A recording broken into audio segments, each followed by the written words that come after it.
आज हम अपने प्यारे कृष्ण के जन्म के बारे में जानेंगे। कृष्ण हिंदू धर्म में भगवान हैं। वे विष्णु के 8वें अवतार माने गए हैं। उनका जन्म द्वापर युग में हुआ था। उन्हें इस युग के सर्वश्रेष्ठ पुरुष, युग पुरुष या युग अवतार का स्थान दिया गया है। कृष्ण के समकालीन महर्षि वेद व्यास द्वारा रचित श्रीमद् भागवत और महाभारत में कृष्ण का चरित्र व्यापक रूप से लिखा गया है। आकाशवाणी ने घोषणा की कि देवकी का 8वां पुत्र कंस का वध करेगा।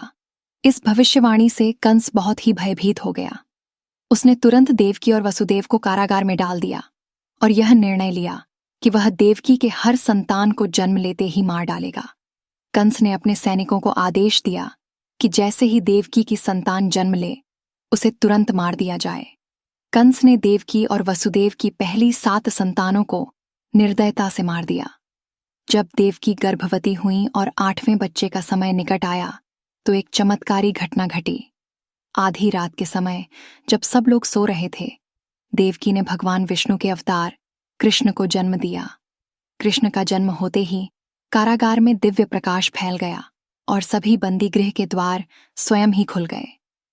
वसुदेव को दिव्य निर्देश मिला कि वे कृष्ण को तुरंत गोकुल ले जाएं, जहां नंद और यशोदा रहते थे, और उनके पास कृष्ण को छोड़ दें। वसुदेव ने नवजात कृष्ण को एक टोकरी में रखा और यमुना नदी पार करने के लिए चल पड़े।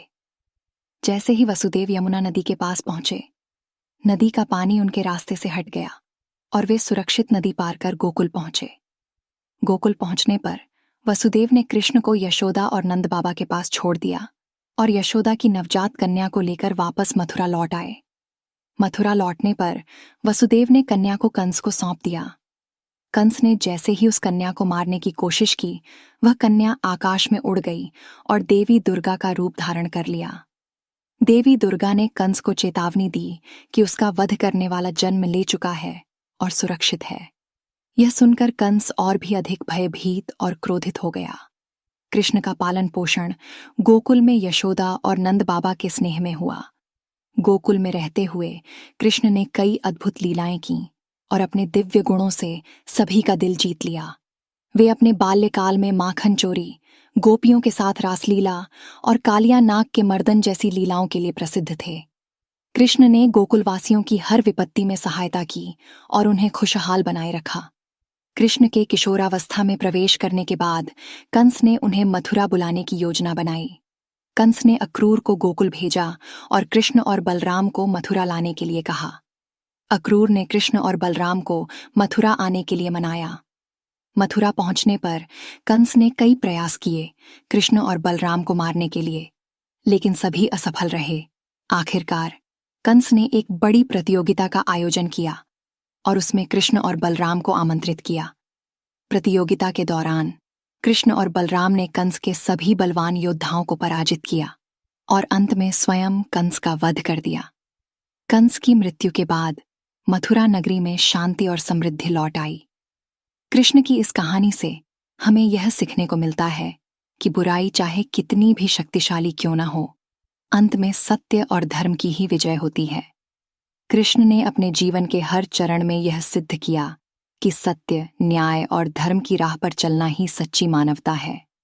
कृष्ण का जन्मोत्सव, जिसे हम जन्माष्टमी के नाम से जानते हैं, पूरे भारतवर्ष में बड़े धूमधाम से मनाया जाता है। इस दिन लोग उपवास रखते हैं, मंदिरों में विशेष पूजा अर्चना करते हैं और रात के समय कृष्ण के जन्म का उत्सव मनाते हैं। इस पर्व के माध्यम से हम कृष्ण के जीवन से प्रेरणा लेते हैं और उनके आदर्शों का पालन करने का संकल्प करते हैं। कृष्ण का जन्म और उनका जीवन हमें यह संदेश देता है कि भले ही जीवन में कितनी भी कठिनाइयां आएं, हमें सत्य और धर्म की राह कभी नहीं छोड़नी चाहिए। कृष्ण का जीवन इस बात का प्रतीक है कि ईश्वर हमेशा अपने भक्तों के साथ होते हैं और उन्हें हर संकट से उबारते हैं।